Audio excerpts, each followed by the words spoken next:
Binky's Trophy. It's the story of an Alaskan polar bear, written by Millie Spezialy.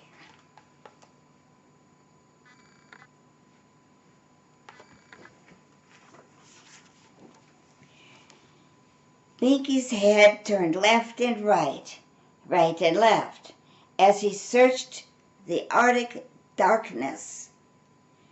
"Mother!" he cried. Only the silent north wind heard his call.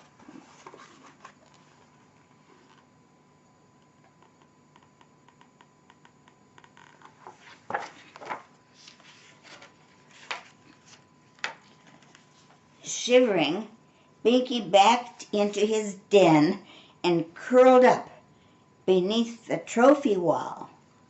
Seeing the familiar boots comforted him. Unlike most polar bears, his family collected boots.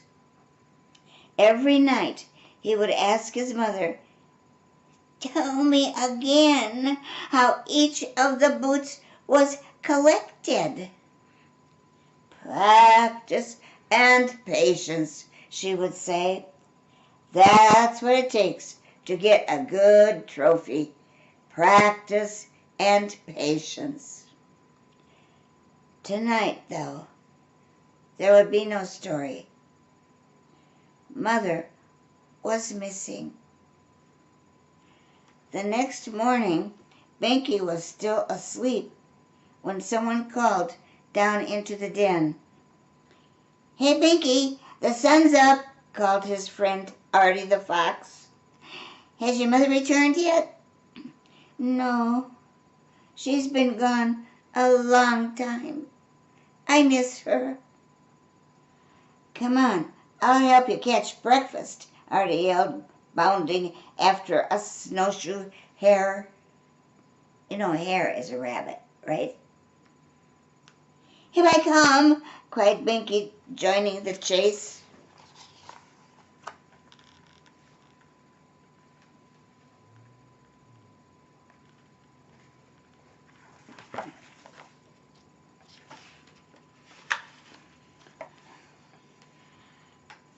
"Got you!" Binky roared, and dove for the hare.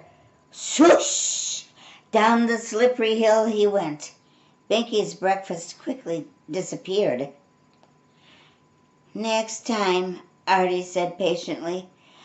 "Yes," thought Binky, "next time I'll do better."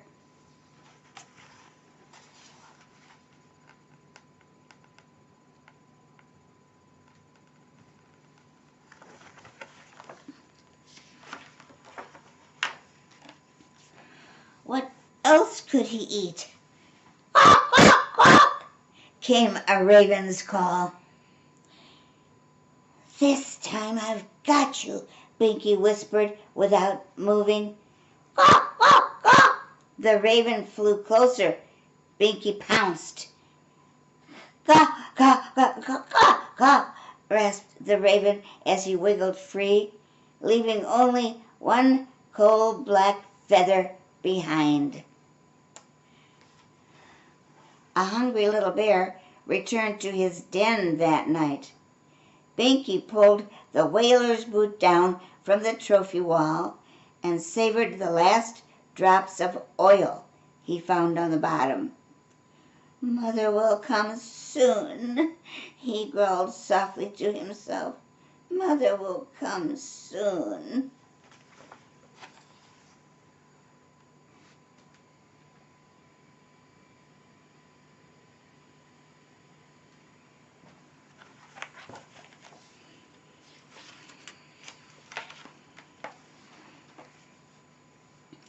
Next morning, Binky awoke to a loud roar. "Mother's home!" he yelped, happily tumbling from the den to greet her.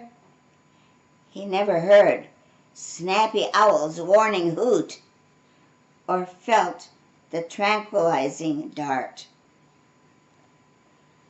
"Looks like you haven't eaten for a while," sighed the wildlife manager, picking up the tiny cub. poor little orphan. I know a place where you'll be safe." Binky awoke, confused. Where was he? He felt strange paws holding him. He tried to wiggle free. "Hey, little fellow, easy. You're safe here," said the gentle stranger. "My name is Jim. I bet you're hungry." Tasting the warm milk, Binky grabbed for the bottle, but his wild swing sent it flying.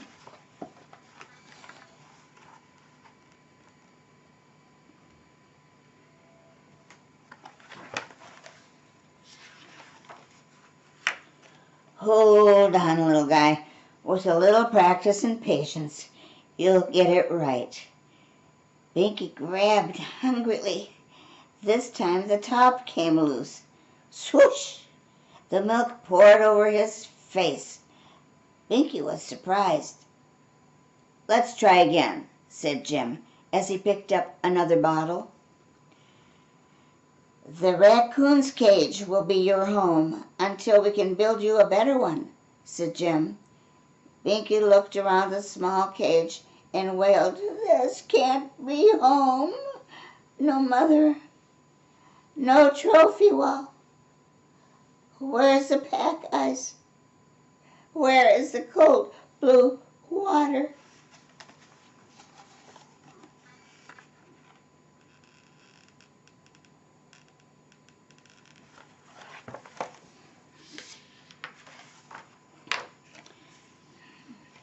In the 2 years it took to build his den, Binky grew to adolescence. Finally, his new home and pool were ready. Moving day had arrived. Seeing open water, Binky dove in and swam around. "Ah!" he roared happily.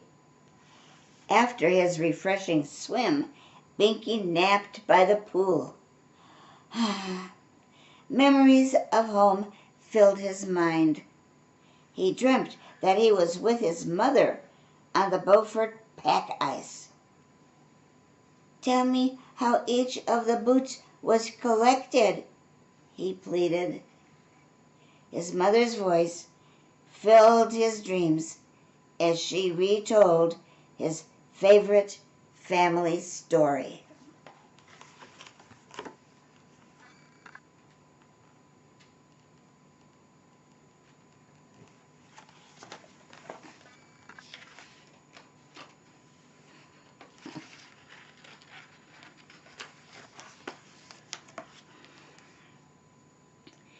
Long ago, Alaska was warm. Peter Polar Bear saw a new creature near the marsh. What was it? It had something on its paws. Peter was curious and followed it. "Oh no, a beast!" shrieked the frightened creature. With a rumbling growl, powerful Peter pounced and turned the creature upside down. He tugged off one of the things on its paws and carried it home. The creature's buckskin boot wouldn't fit over Peter's sharp claws. He hung it on the wall. It became the first trophy. After that, each generation of bears took pride in adding a new boot to the collection. Alaska's climate changed. The weather became colder and colder. Eskimos came looking for food. Patsy Polar Bear crept across the ice for hours before she snatched her prize. Stalking a seal, the Eskimo hunter never looked behind him until it was too late. Slip, slide, and his furry boot was gone.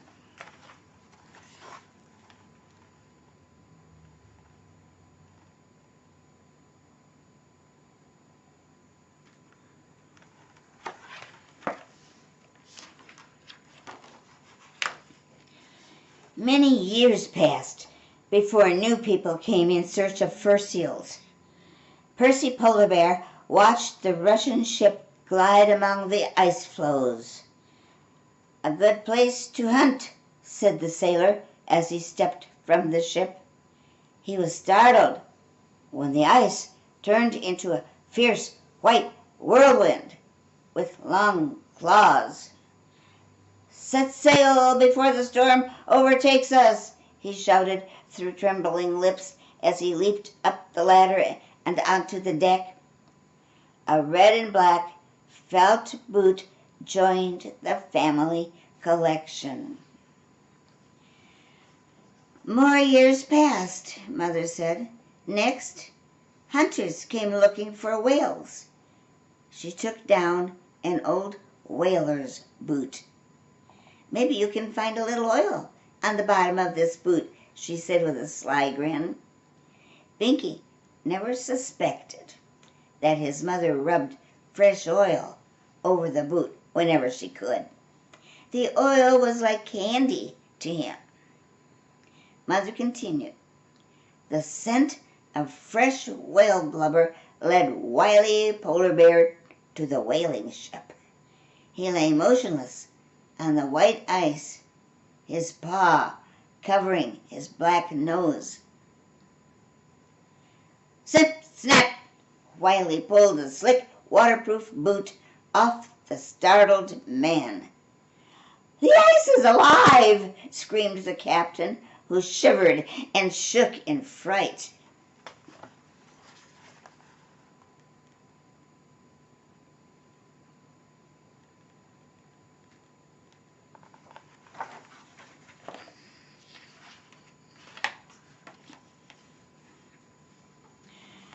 Mother plucked the wrinkled leather boot from the wall. Clink, clunk, clink went the shiny nuggets deep inside the toe. Binky heard the familiar sounds of his first rattle. Paula Polar Bear found this treasure while walking on the beach at Nome. She saw a man washing pebbles in a pan. "Eureka! It's gold," sang he, "and it's all for me." Swish, swash, she spun the miner around and pulled off his muddy leather boot. Paula was seen loping down the beach, her trophy held high. "Of course," Mother chuckled, "getting my trophy during an Arctic storm wasn't easy." New travelers in our land stood still and looked into the sky for enemy planes. Their white clothing made it almost impossible to see them. I was hunting near the shore when I got caught in a blizzard. Dropping to my belly, I saw this big white boot in front of my nose. With a quick pounce, I plucked this prize. It was a monster, white and fierce, cried the guardsman to all who would listen.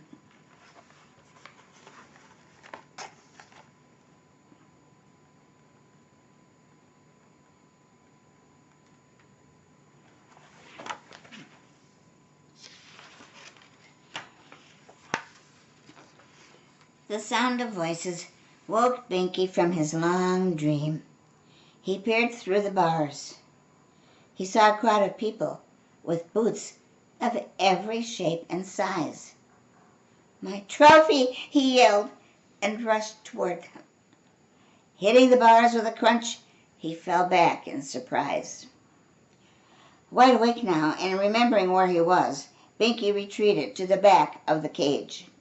He had let the family down. "I'll never get my trophy," he groaned sadly.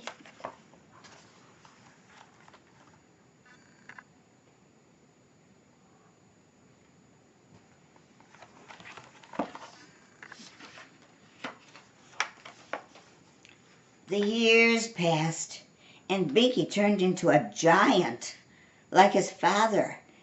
He loved winters best. It was cold and dark. People came from all over the world to see him.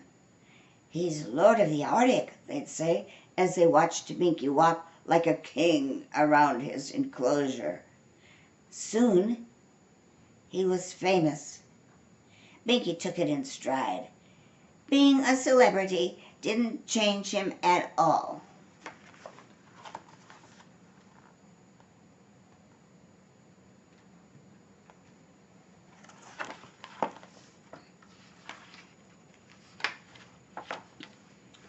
Summertime brought noise, heat, and crowds. "What a handsome bear," the people said.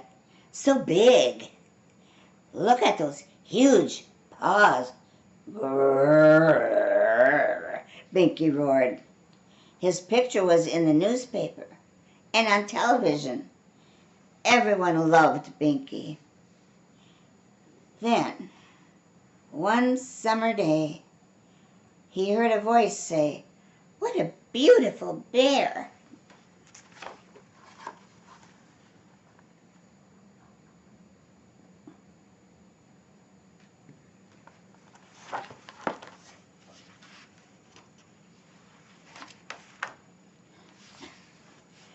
Ignoring the warning signs, a woman climbed over the wooden fence. The warning sign said, "Danger, wild animal, do not climb on fence." But she did, and Binky's eyes widened ever so slightly. "Now I can get a better picture," said the visitor, putting her camera between the bars of the cage. Suddenly, all 1,500 pounds of powerful polar bear were in motion. Binky was swift and sure.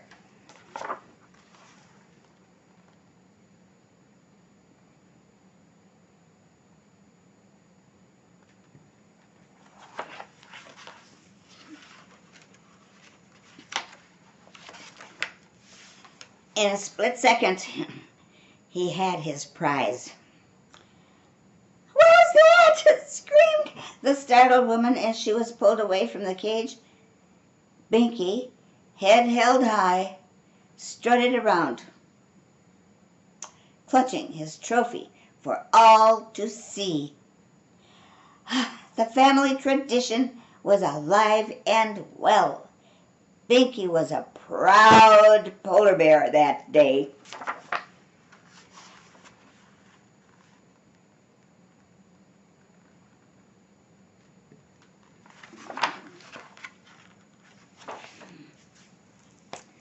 That's all till next time.